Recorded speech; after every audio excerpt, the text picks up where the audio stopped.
우리 각자에게 말씀하여 주시옵소서. 우리 주 예수 그리스도의 이름으로 기도하옵나이다.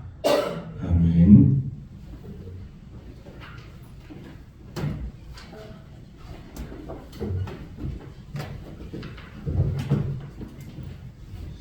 네, 오늘 말씀은 요한복음 1장 14절입니다.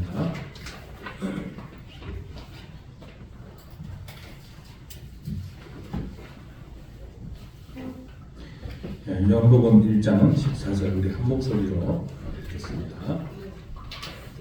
시작.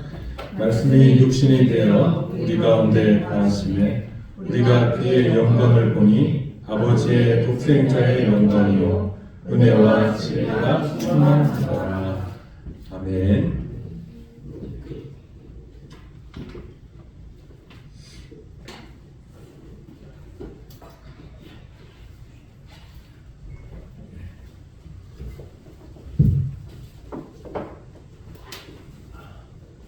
우리 경희자매 오니까 저기 병원에 퇴원시키러 지금 가야 된다고 합니다. 그래서 기도 많이 해주시기 바랍니다. 유진이 잘 가고.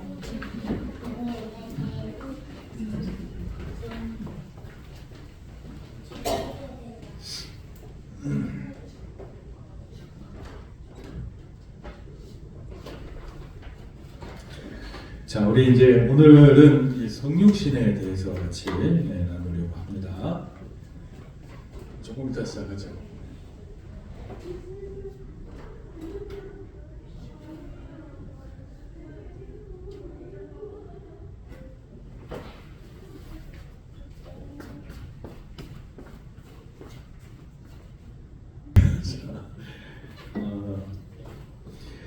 여러분 이제 우리 요한복음 1장 이렇게 보니까 한번 요한복음 1장은 이제 기독론 그리스도에 대해서 굉장히 압축적으로 또 굉장히 상세하게 설명하고 있는 성경 구절이거든요. 예수님에 대한 이해가 좀 넓혀지기를 바랍니다. 하나님의 뜻을 실현하는 말씀으로서 그리스도께서 태초부터 하나님과 함께 계셨다. 그렇게 기록되어 있죠. 이 태초라고 하는 말은 세상이 만들어지기 전부터 하나님과 함께 계셨다. 그렇게 말합니다. 또 그 자신이 아버지와 동등하신 하나님이셨다. 그렇게 말하고요. 그리고 이제 이 말씀께서 이 세상 가운데 관계를 맺으시는 가운데 첫 번째 하신 일이 뭐냐 하면 이 세상을 창조하시는 일이죠. 창조하시는 일. 그래서 말씀으로서의 아들의 역할은 먼저 천지 만물을 창조하시는 일이었습니다. 존재하는 것마다 모두 아들을 통해 존재하게 되었습니다. 그래서 3절에 보면 지은 것이 하나도 그거 없이 된 것이 없느니라 그렇게 말씀하시죠. 그 다음에 이처럼 그를 통해 존재하게 된 것들에게 있어서 그 아들은 생명이셨다 그렇게 말합니다. 특히 사람들을 비추는 빛이라고 할 때 모든 만물의 생명일 뿐만 아니라 그 사람들 가운데 생명의 빛이었다 그렇게 말합니다. 그 말은 뭐냐면 우리의 생명도 사실은 창조주로부터 나오는 것이에요. 우리가 그 안에 생명이 있었으니 이 생명은 사람들의 빛이라 그랬습니다. 또 아들께서는 어둠을 밝혀 만물의 참모습과 진리를 드러내며 존재하지 않는 것을 존재하게 하고 죽은 것들을 살려 살아 움직이게 하고 열매 맺게 하는 생명의 빛이셨다 그랬습니다. 그래서 만물이 번성하게 된 것이죠. 그런데 이런 생명의 빛이 죄와 죽음의 어둠 속에 비추었으나 어둠이 그를 싫어하기 때문에 받아들이지 않았다라고 성경은 얘기합니다. 그러니까 이제 타락한 이후에도 여전히 이 생명 되시는 말씀께서는 자신의 빛을 세상 가운데 비추고 계셨으나 어둠이 그것을 싫어하여 받지 않았다. 그래서 빛이 어둠에 비치되 어둠이 깨닫지 못하더라. 그렇게 이제 말씀하고 있습니다. 그렇게 생각 우리 예수님께서는 유대당 베들레헴에서 태어나심으로 우리와 관계를 맺기 시작한 것이다. 이렇게 생각이 쉬운데 그게 아니죠. 그 이전부터 예수께서는 이 세상과 창조로부터 그들에게 생명을 주시고 또 어둠 가운데 그의 빛을 비추시는 일들을 계속해 오셨다라고 하는 것입니다. 자, 그래서 이제 그 어둠이 깨닫지 못하는 가운데 하나님께서 사람을 보내셨습니다. 이 사람의 이름은 세례 요한인데 이 세례 요한이 중요한 이유는 뭐라고 그랬죠, 여러분? 네? 증언. 뭐 지원하러 왔다고 그러셨어요. 근데 이 지원하러 온 사람들이 많이 있었죠, 구약에.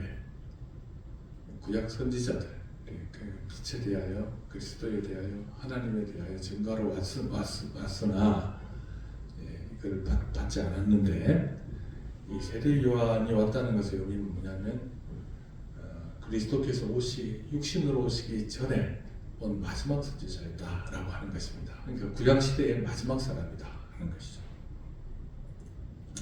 그래서 그는 이 세례 요한은 이 빛이 아니었고 다만 이 빛에 대하여 증언하러 온 사람이었습니다. 근데 이 빛이 아직 존재하지 않았던 것이 아니라 이 빛은 이미 세상 가운데 존재하고 있었고 사람들에게 비추고 있었습니다. 세례 요한은 이제 이 빛에 대하여 증언했는데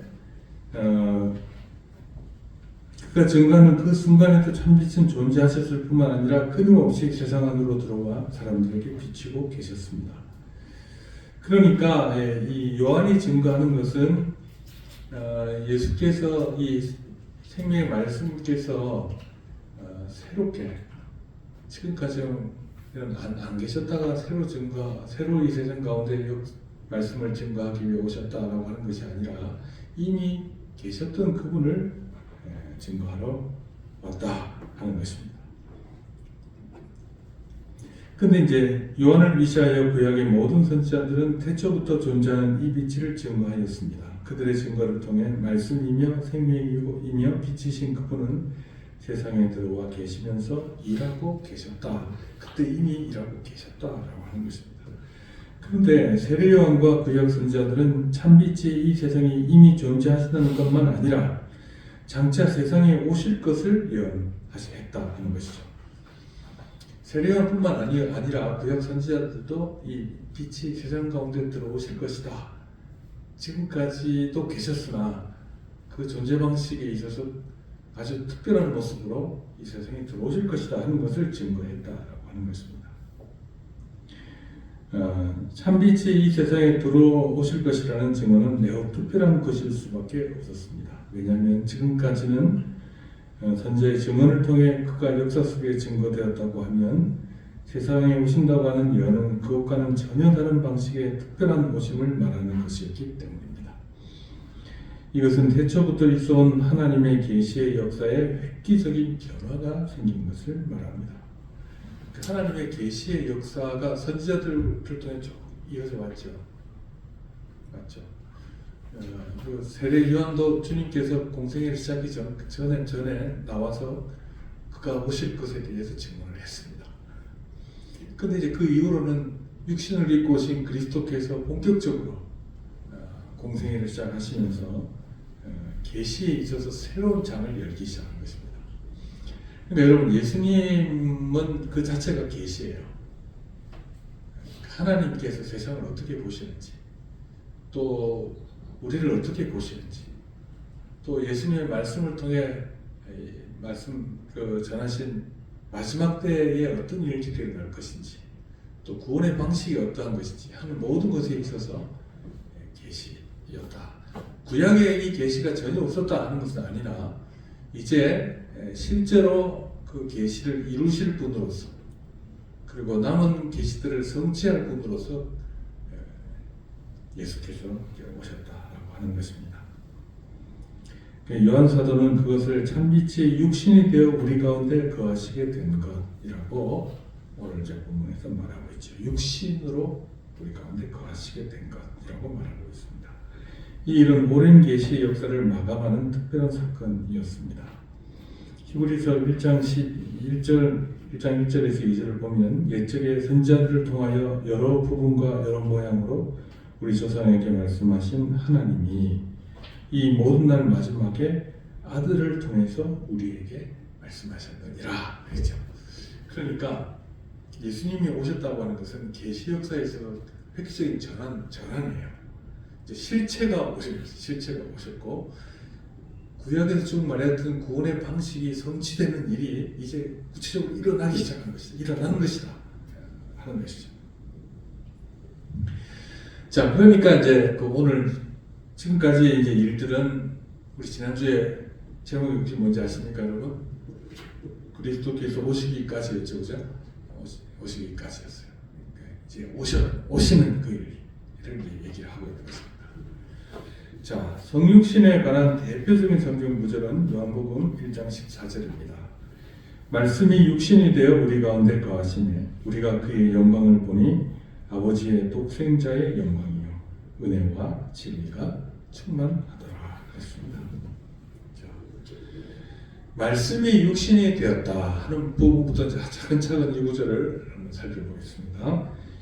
자, 말씀이 육신이 되셨다 하는 말이 무슨 말이냐? 여러분, 예수님께서 이 세상에 오시기 전에는 어떤 존재 방식으로 계셨을까요? 영으로 계셨죠. 영으로 계셨죠. 하나님께서는 원래 영이십니다. 순수한 영이신 하나님께서는 원래는 육신을 입지 않으십니다. 그럼 육은 누가 있는 것이죠? 이 세상의 만물들과 사람들이 있는 것이죠. 사람은 영과 육을 다 소유한 피조물입니다.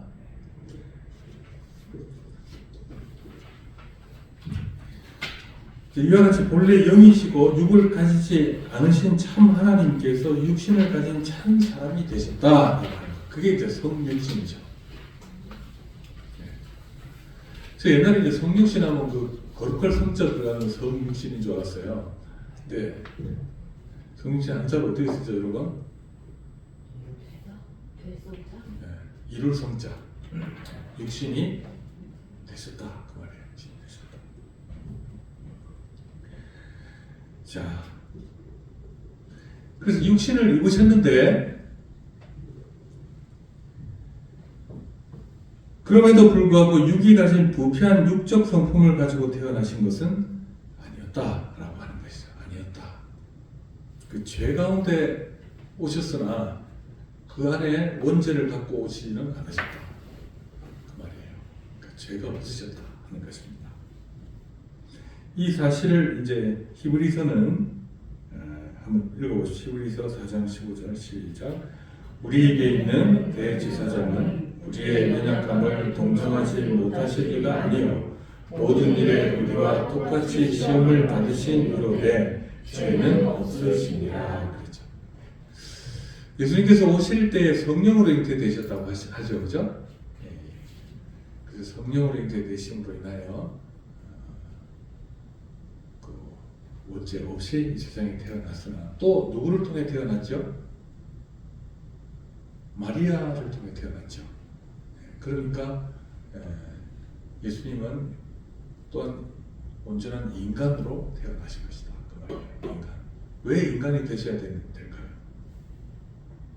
우리의 죄를 대속하셔야 되니까. 네. 자, 또한 이렇게 육신을 입으신 목적, 이유를 또 성경은 밝히고 있습니다. 여러분 히브리서 2장 14, 15절 같이 한번 읽어보십시다. 자, 시작. 자녀들은 혈과 육에 속하였음에 그는 또한 같은 모양으로 혈과 육을 함께 지니심은 죽음을 통하여 죽음의 세력을 잡은 자, 곧 마귀를 멸하시며 또 죽기를 무서워함으로 한평생 매여 종노릇하는 모든 자들을 놓아주려 하심이니라. 그 말이에요. 그러니까 인간이 되신 이유는 인간을 자유케 하기 위한 것이다.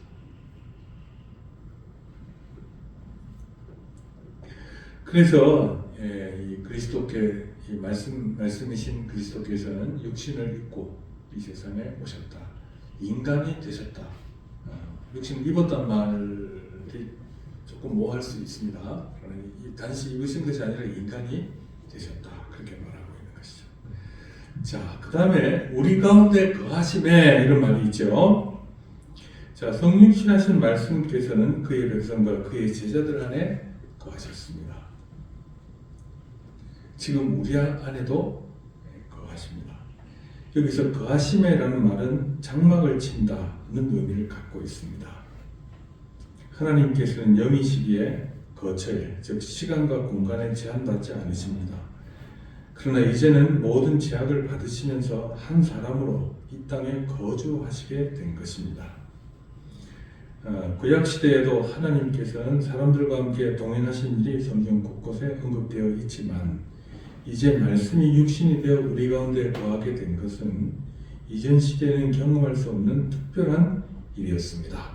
왜 그러냐? 왜 특별하냐? 그러냐면 과거에는 일시적인 현현을 통해 종종 나타나기는 하셨지만 주보를 이 땅에 두시고 탄생에서부터 죽음까지 이르기까지 한 사람의 생애를 살아가신 적은 없었다라고 하는 것입니다.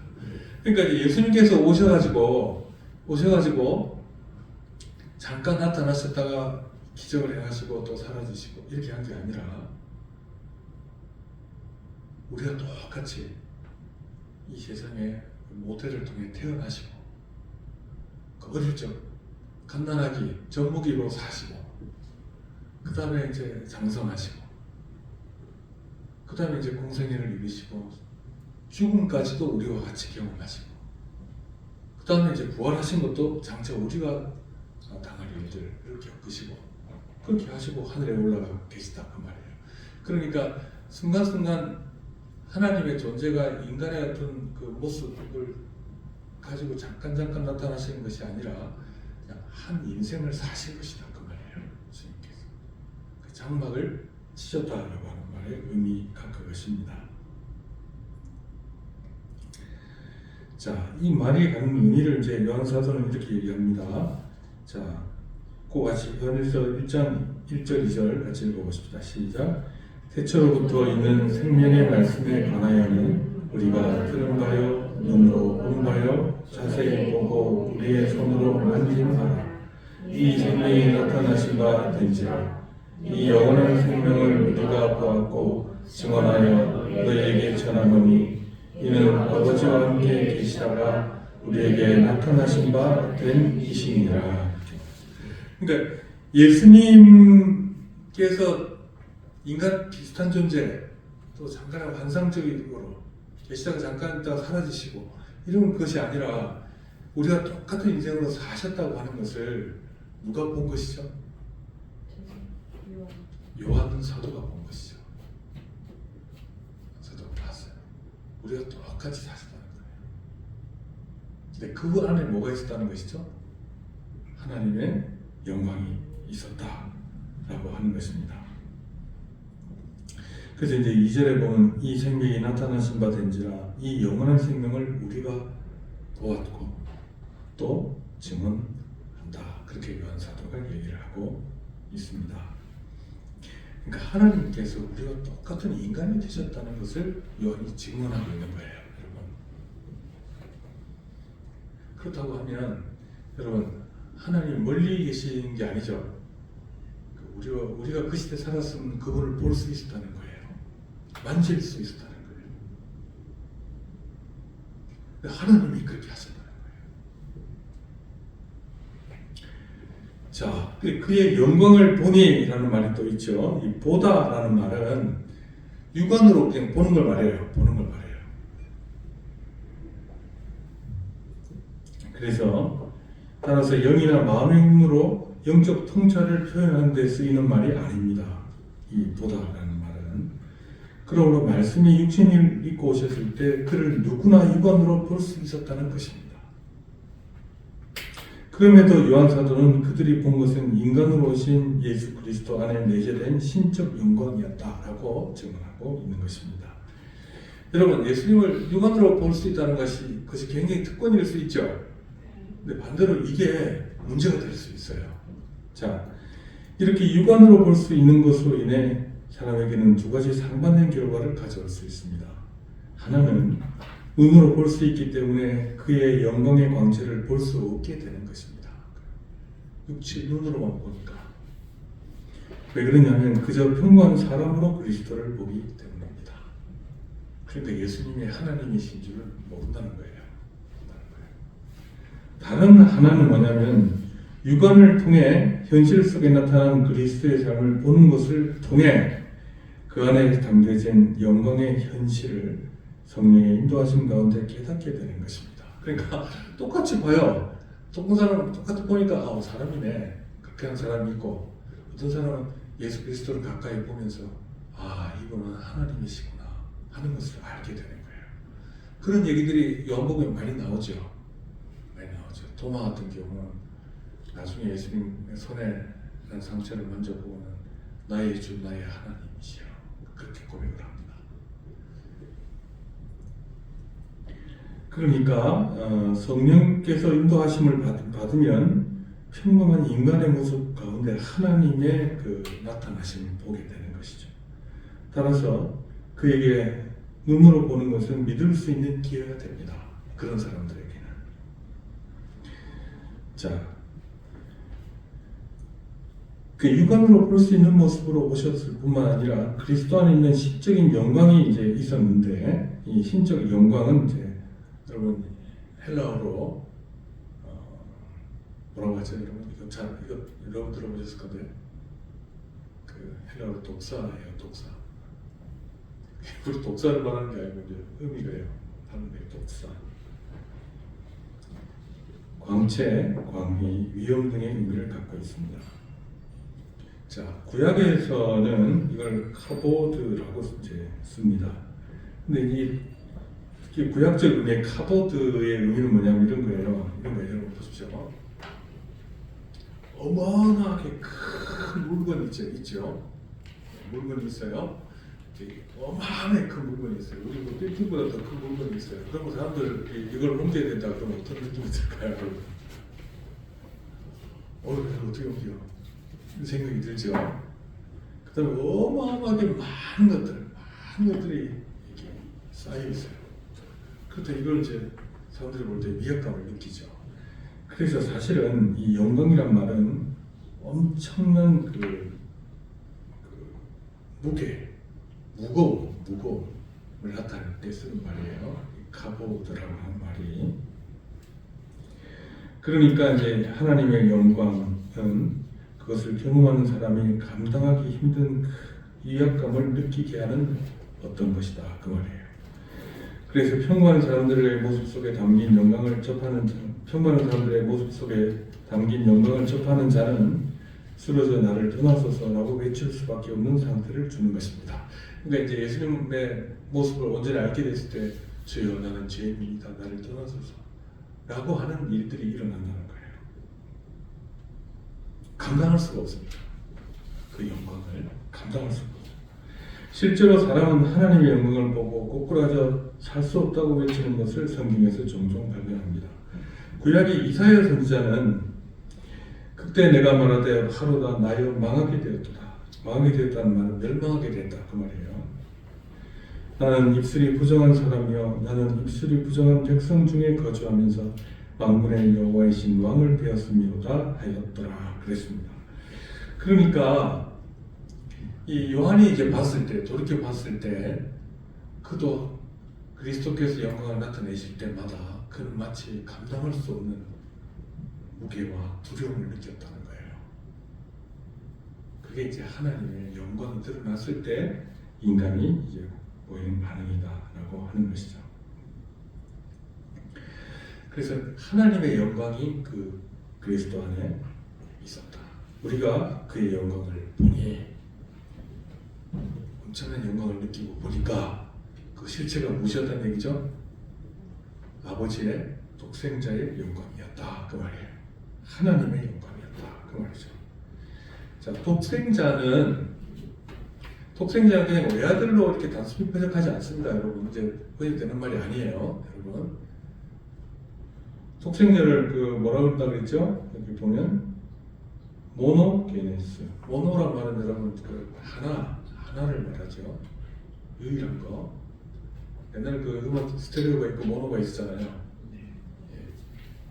모노 하나의 게네스가 태어났다.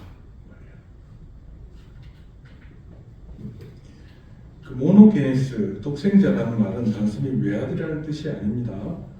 그 의미는 유일하게 태어난 자.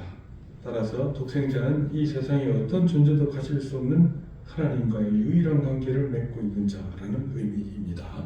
그래서 그냥 맏아들을 갖다가 모노게네스 이렇게 말하지 않아요. 다른 말이 있어요. 무슨 말인지 아시겠죠? 네, 독생자라는 말은 그런 의미입니다. 18절에 보면 요한복음 1장 18절에 보면 아버지의 품속에 있는 독생하신 하나님이라고 설명하고 있는데, 이것은 하나님과 동등한 분으로서 사역적으로도 이후의 모든 말씀과 행위를 하나님의 뜻과 일치시키는 분이다. 그러니까 하나님께로부터 나온 하나님이시라는 얘기예요. 그러니까 하나님과 다른 어떤 뜻과 의지를 갖고 계신 분이 아니다라고 하는 것이죠.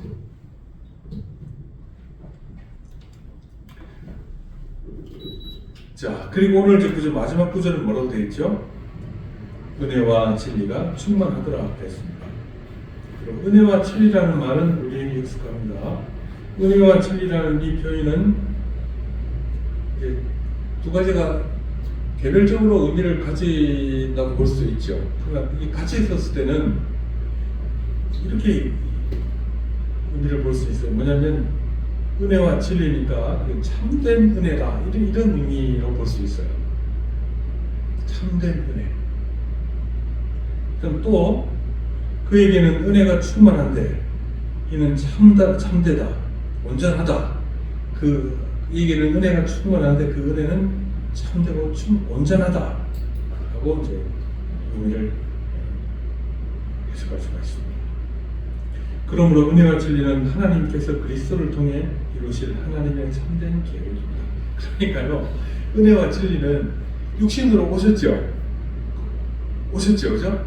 오셔가지고 행하신 일의 핵심적인 내용이 뭐냐? 은혜와 진리예요. 은혜와 진리. 그래서 이 17절, 요한복음 1장 17절에는 그 밑에 있죠. 율법은 모세로 말미암아 주어진 것이요 은혜와 진리는 예수 그리스도로 말미암아 온 것이다.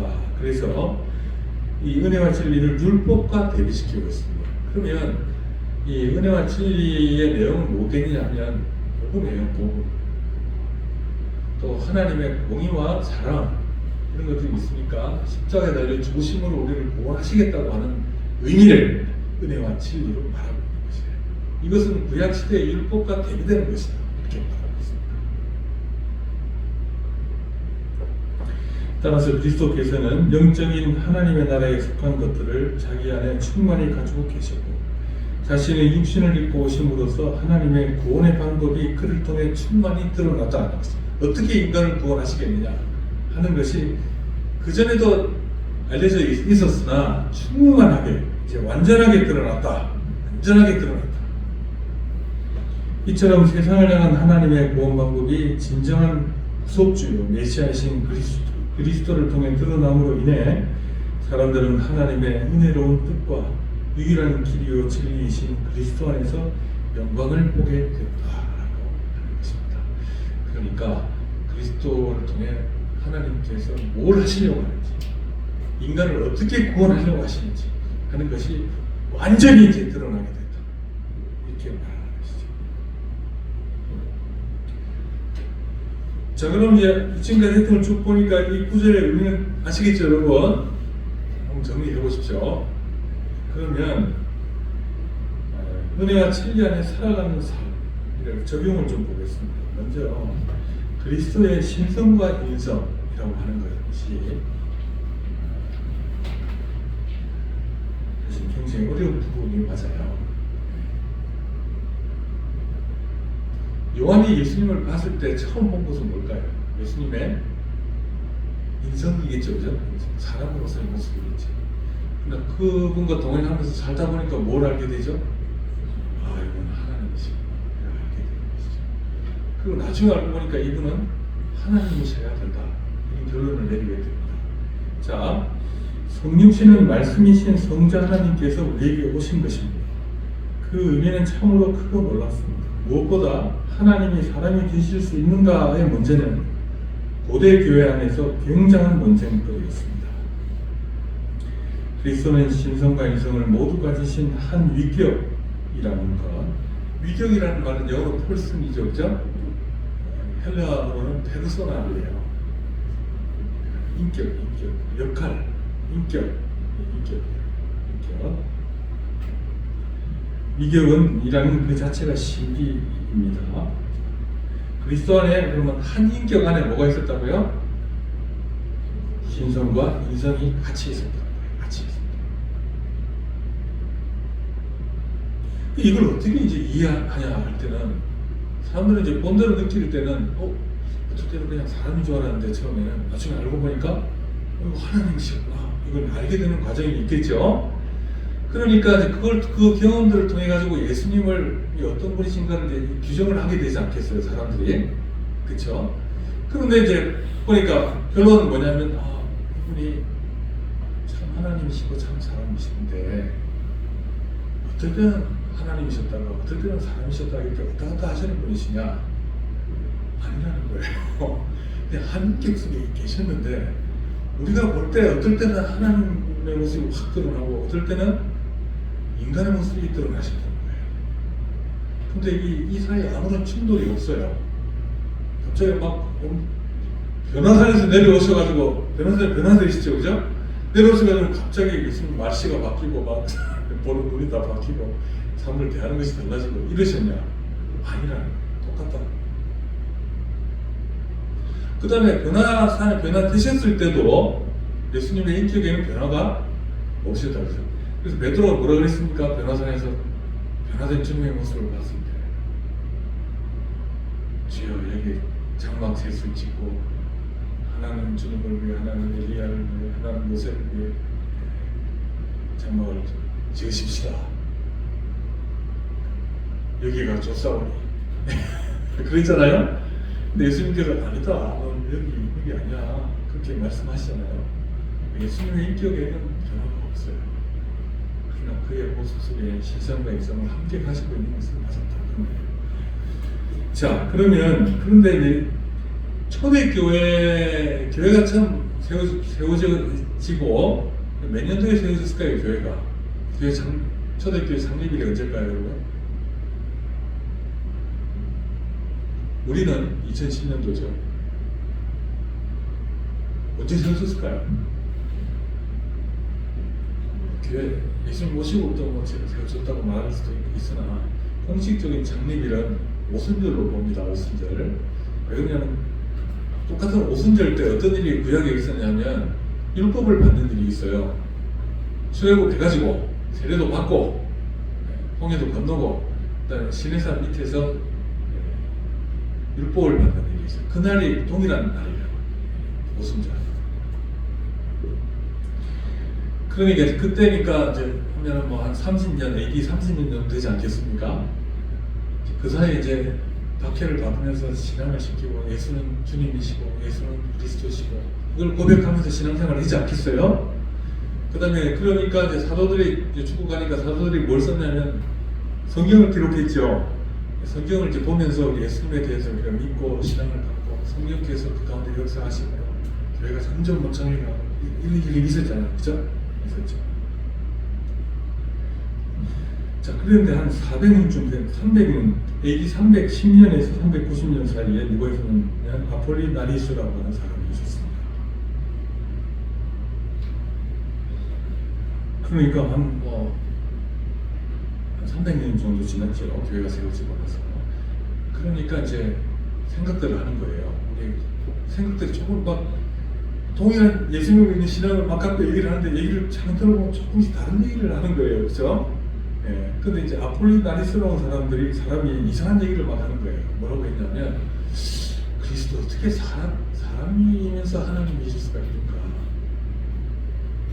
그렇죠? 자, 이거 한번 보십시오. 우리 저기 옆에 분 한번 보세요.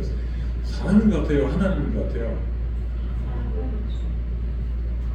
사람이죠? 네, 사람이잖아요? 근데 이제 우리가 예수님의 삶을 이렇게 돌이켜보니까 예수님은 이상한 분이었죠. 그죠? 사람이기만 하면 또 안 되는 거예요. 그분의 십자가의 대속이 모든 사람들에게 미치기 위해서는 사람이기만 하면 안 되는 거죠. 그래서 예수님은 사람이시고 하나님이시다라고 하는 교리가 교회 안에 이제 명확하게 정리가 되는 거예요. 그죠? 이런 과정 속에 아폴리나리스라는 사람이 있는데 이 사람이 이제 어떤 얘기를 하냐면 이 사람은 사람에 대한 산분법을 씁니다. 사람이 뭘로 구성되어 있냐? 육체가 있겠죠? 또 뭐가 있을까요? 예, 여기 보면 이제 뭐가 있단 말이죠? 혼이 있단 말이죠. 혼. 그 다음에 또 뭐가 있단 말이죠? 영이 있다. 이렇게 봅니다. 우리는 여러분 우리가 믿는 우리의 신앙 고백이란 3분법이 아니고 2분법이에요. 육체와 영혼이 있는 거예요. 혼이 들어가면 복잡해져요. 항상 이상한 사람들은 혼을 자꾸 얘기해요. 혼은 동물도 있고 사람도 있고 막 이렇게 설명을 하는 거예요. 그렇다고 하면 이 사람이 말할 때 아폴리나리스가 말할 때 영은 어떤 의미냐면 인간의 어떤 이성적인 부분, 신과 교통할 수 있는 부분, 하나님과 교통할 수 있는 부분, 이게 영이다 이렇게 말합니다. 그래서 영어는 스피릿이라고도 하고 그 당시의 언어로는 이제 이걸 그리스 말로는 누스라고 말했습니다. 누스.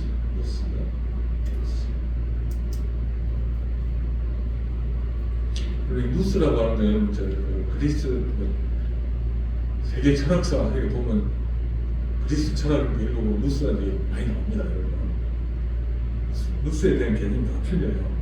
근데 여기서는 이제 하나님과 교감할 수 있는 영 이걸 누스라고 했습니다. 그런데 이때 당시 사람들이 어떻게 생각했냐면 이 사람이 타락한 부분이 어디냐는 거예요. 어디가 타락했을까요? 할 때 인간의 이제 죄성이 깃들어 있는 장소가 어디냐면 영혼이라고 생각한 거예요. 육체도 아니고 혼도 아니고 중립적이고 인간의 죄성이 들어있는 곳은 누스, 스피릿, 영이다, 누스다 이렇게 얘기를 한 겁니다. 그러니까 이제 아폴리나리스 같은 경우는 그럼 예수님이 우리가 똑같이 육과 혼과 영을 가지고 계시면 안 돼! 이렇게 생각한 거예요. 왜냐하면 예수님도 지금 죄인인 거 아니야? 이렇게 생각한 거예요. 누가? 아폴리나리스가. 그래가지고는 아니다. 그래서 예수님은 성신하셨을 때 육과 혼은 사람이고 영은 인간의 영을 취하지 않고 그 로고스인 그리스도의 신성을 취하셔가지고 예수님이 되신 것이다 이렇게 말합니다. 그러면 이 예수님은 우리와 동일한 인간이에요? 아니에요? 아니죠, 그죠? 아니죠. 우리보다 더 탁월한 분이시겠죠. 이게 말대로 하면. 자, 그런데 어떤 문제가 있냐면 완전한 인간이 아니시면 우리의 몸과 혼은 구원하시겠는데 영은 구원을 못하시는 거예요. 우리를 위해 죽으시고 온전한 사람으로서 죄를 짊어지셨는데 그때 영혼은 사람이 아니셨다는 거예요. 그럼 우리의 영혼은 구원 못하신다는 얘기가 됩니다. 그래서 이게 이제 나중에 칼케돈 정이라고 하는 말이 나오는데 그게 무슨 말이냐면 이거 굉장히 중요해요, 여러분. 취하지 않은 것은 구원되지 않는다. 예수님께서 취하지 않는 것은 구원되지 않는다. 그러면 예수님께서 우리 온전한 인간을 구원하시기 위해서는 삼부법으로 하면 육과 혼과 영 모두를 취하시고 우리를 대속하셔야 우리의 육과 혼과 영, 우리의 몸 전인이 구원에 이르게 된다고 하는 것이에요. 그렇죠, 그죠? 그래서 이게 취하지 않는 것은 구원되지 않는다. 이거 굉장히 중요한 말입니다. 그러니까 아, 그러면 예수님은 어떤 분이란 말이죠? 우리와 똑같은 육과 영과 영을 가지신 분으로 오셨다. 그래서 온전한 인간으로 우리를 위해 죽으신다.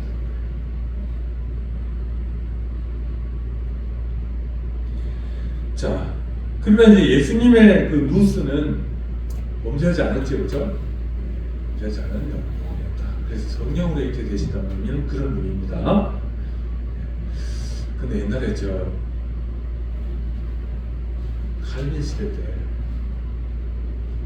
삼위일체를 부정하는 사벨리우스라는 사람이 있었어요. 이 사람이 괜히 칼빈이 있던 그 어디죠, 거기가 제네바 그 들어와가지고 화형당해 죽었어요.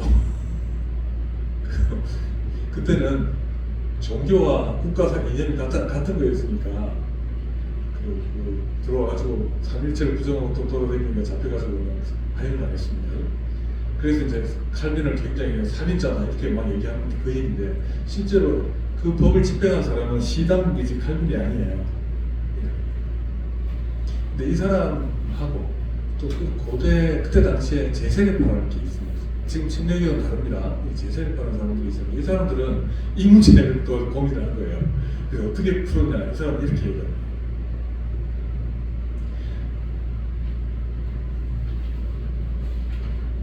어떻게 죄 없는 인간이 되실 수 있냐? 그래서 이 제세례파들은 교전이 없습니다. 제세례파는 뭐라고 하냐면 마리아를 도관으로 이용했을 뿐이다. 완전한 인간이신데 마리아의 아무런 영향을 받지 않고 마리아의 태를 그냥 이용해서 오셨을 뿐이다. 이렇게 주장을 했어요. 맞습니까? 틀립니까? 이 주장이 맞는 것일까요? 틀린 것일까요? 그렇게 되면 온전한 인간이 아니시잖아요. 그렇죠? 마리아하고도 아무 상관이 없고 원래도 아무 상관이 없고 하면 사람이 아닌 거죠. 그렇죠? 근데 예수님은 유전 형질로 봤을 때는 아마 마리아랑 비슷했을 거예요. 마리아의 유전 형질 받았을 거라고 봅니다. 제가 자, 그래서 아폴리나레스는 이단으로 정죄를 받았습니다. 그 다음에 100년 후에 그로부터 100년 후에 네스토리우스라는 사람과 유티케스라는 사람 사이에 논쟁이 일어나요. 네스토리우스의 직함이 뭐죠, 여러분? 그러니까 콘스탄티노플을 지켰죠, 그죠? 유티케스는 수도원장이죠. 근데 이 사람들 원래 고향은 네스토리우스는 안디옥이고 유티케스는 알렉산드리아예요. 알렉산드리아는 이집트예요, 이집트. 그래서 신학적 성이 좀 틀려요. 근데 왜 콘스탄티노플에서 주교가 되면 이거 굉장히 높은 직입니다. 왜 그러냐면 황제가 어디 살았죠? 그때 당시에 콘스탄티노플에 살았어요. 황제가 사는 도시예요. 자, 그랬는데 이 두 사람이 막 싸우다가 둘 다 이단이 돼요. 자, 그러면 네스토리우스는 뭐라고 주장했냐면 네스토리우스는 굉장히 그리스도의 인성을 강조했습니다.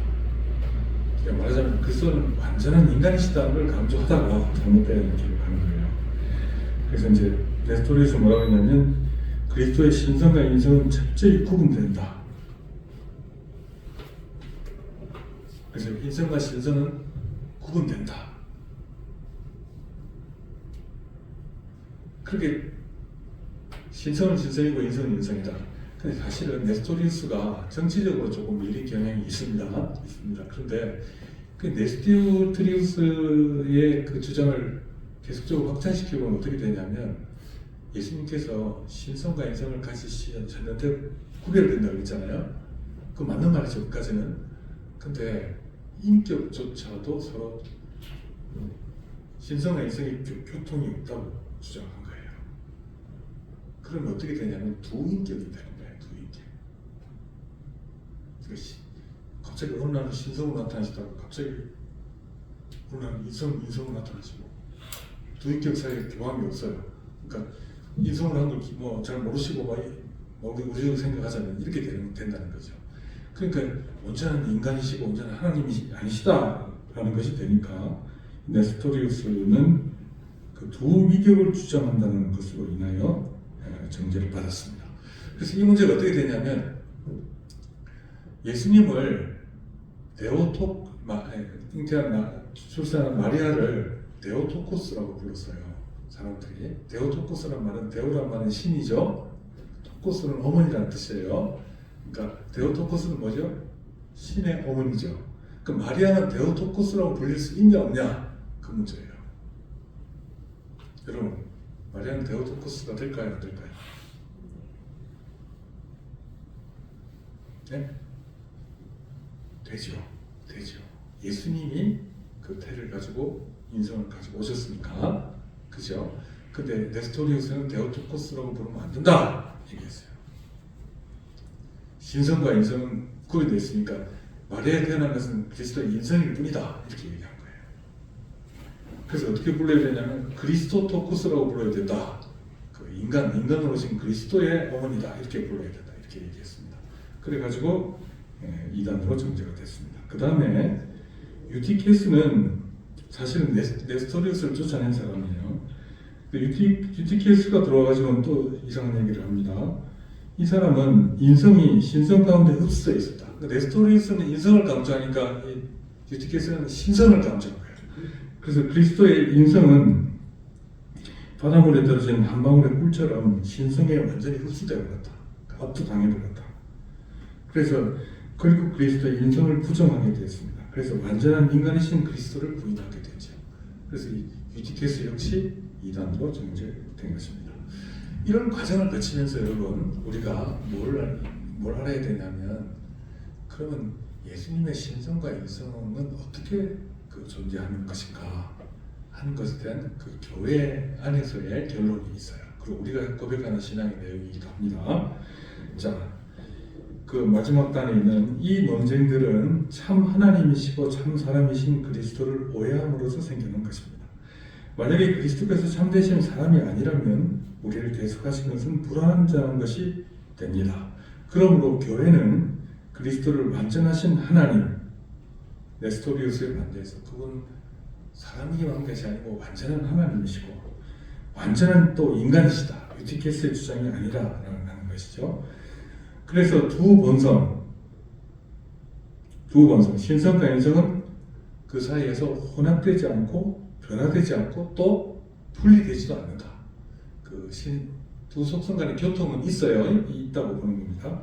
분리되지 않으시고 오직 그러면서 뭐냐면 한 위격 가운데 계시다. 한 인격 가운데 계시다. 이게 이제 우리가 믿는 신앙의 내용입니다. 아시겠죠? 네. 외워놓으세요. 그래서 두 위격이 존재하시는데 혼합되지도 않으시고 신성과 인성이 혼합되면 또 이상한 존재가 되잖아요.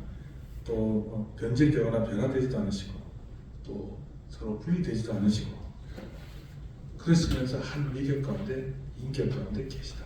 이게 우리의 신앙 고백입니다. 자, 그러면 두 번째는 우리가 이제 장막을 치셨다는 얘기를 한번 보겠습니다. 이 모든 논쟁에도 불구하고 성경은 영원 전부터 만물을 창조하신 하나님께서 인간이 되셨다고 말합니다. 시간과 공간을 초월하시는 하나님께서 시공의 제한 속으로 들어오셨고 더 나아가서는 죄악의 어둠에 죽어가던 우리를 구원하시기 위해 완전한 인성을 입으신 것입니다. 그의 생애는 하나님으로서는 상상도 할 수 없는 고통, 불편함, 부당함, 인내, 또 그분을 대하는 태도에 대해서 의문의 시간이었을 수 있다는 것입니다. 그러나 그리스도께서는 그것을 기꺼이 감당하셨습니다. 우리가 당하는 고통과 부당함, 그 부당함을 주님께서 당하셨던 것과 비교할 수 있을까요?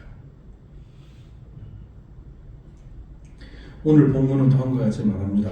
말씀이 육신이 되어 우리 가운데 거하시며 우리가 그의 영광을 보니 아버지의 독생자의 영광이요 은혜가 은혜와 진리가 충만하더라. 근데 여기서 놀라운 단어가 하나 있는데 거하시며라고 했죠. 거하시며 장막을 치다는 말입니다. 에스케노센이라고 하는 헬라어인데 이 말은 구약에서 광야를 지날 때 하나님께서 이스라엘 백성 가운데 거룩하게 임재하셨던 장소가 성막이었죠. 그렇죠? 그것처럼 우리 가운데 거하셨다는 말은 이런 의미를 이 단어 속에 담고 있는 것입니다. 그래서 우리 가운데 뭘 하셨다고요? 장막을 지셨다. 우리 가운데. 근데 지금은 이스라엘하고 상황이 다르죠. 민족이 아니잖아요. 민족이 교회잖아요. 그러니까 교회 안에 장막을 지었다. 혹은 우리 각자의 마음속에 장막을 지었다라는 의미가 되는 것입니다. 그러므로 본문은 예수 그리스도 안에서 하나님이 궁극적이고 영구적으로 인간 가운데 임재하신다는 것을 말합니다. 이스라엘 백성에게 장막은 눈으로 볼 수 있는 것이었고 장막 위에 드러워진 구름과 불기둥은 하나님의 임재의 표상이었습니다. 그들은 날마다 하나님과 동행함을 알 수 있었고 또 경험할 수 있었습니다. 마찬가지로 그리스도께서는 인간의 모습으로 낮아지셔서 우리와 직접 교제할 수 있게 오셨다는 것이죠. 그렇죠? 오셨죠.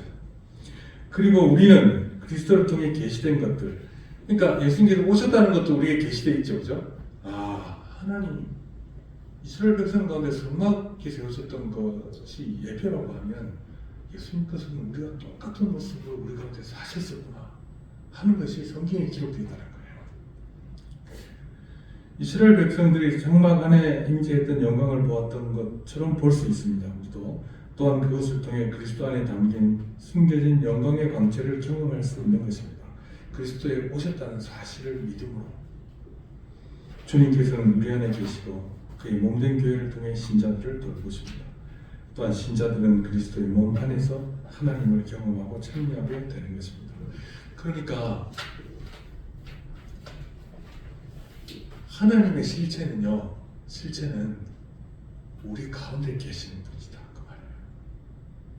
그 다음에 우리의 모든 것들을 아시는 분이시고 더 나아가서 우리를 위해 십자가에 달려 죽으신 분이시다. 지금도 성령을 통해서 우리 가운데 장막을 치시고 우리와 동행하시는 분이시다 라는 것이죠.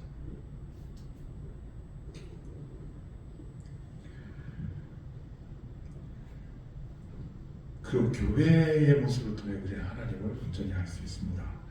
자, 세 번째 은혜와 진리에 대해서 우리가 잠깐 살펴보죠. 은혜라고 하는 것은 우리가 자격이 없는 자인데 하나님께서 구원해 주셨다는 것이죠. 아까 은혜와 진리는 구원의 방법을 말한다고 그랬지 않습니까? 그러니까 은혜는 우리의 노력이나 행위가 아닌 오직 예수 그리스도를 통해 값없이 주시는 하나님의 선물입니다. 신자에게 죄와 자격 없음에도 불구하고 구원의 확신과 깊은 위로를 제공하고 좌절하지 않고 절망하지 않을 수 있는 것은 하나님은 그리스도는 우리에게 은혜가 되시기 때문이에요. 은혜를 주셨기 때문이에요. 근데 은혜가 진리 없이 주어진다면 모호한 감정이나 비현실적인 희망에 불과할 것입니다. 그러므로 우리는 하나님의 은혜가 굳건한 말씀의 토대 위에 서 있다는 것을 알게 됩니다. 그래서 말씀 가운데서 하나님께서 베푸신 은혜들을 우리가 보고 또 간직해야 한다 하는 것이고, 진리는 삶의 방향과 기준을 제시해 줍니다. 예수 그리스도 안에 진리가 충만하다는 것은 유일한 진리이시고 참된 삶의 의미와 방향을 제시하신다는 것입니다. 세상의 수많은 혼란 속에서도 신자는 하나님의 말씀 가운데 길을 찾고 어떻게 살아야 하는지, 어떤 것이 옳은 것인지 그런 것들을 얘기하게 알 수 있다는 것입니다. 그러나 너무도 진리만을 강조하게 될 때는 메말라지고 냉혹한 법이나 도덕, 율법주의가 될 수도 있다는 것이죠. 그래서 이제 그리스도께서 우리에게 주신 선물은 은혜와 진리로 우리에게 주어져서 우리의 모든 죄를 사하실 뿐만 아니라 우리가 어떻게 살아야 하는지를 보여주시는 진리로 우리 가운데 계신다라고 하는 것입니다.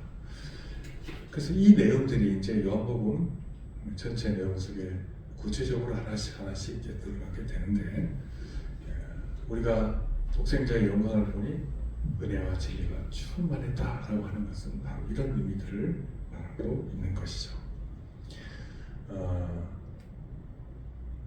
요약하자면 주님께서는 우리 가까이 계십니다. 우리를 위한 모든 것을 이루셨고 또 지금도 우리와 동행하고 계시다라고 하는 것입니다. 이 예배의 부름도 역시 주님께서 우리를 부르셨기 때문에 온 것이다 하는 것을 기억하시기 바랍니다. 기도하겠습니다. 하나님 아버지, 주님께서 육신으로 이 세상에 오신 이유는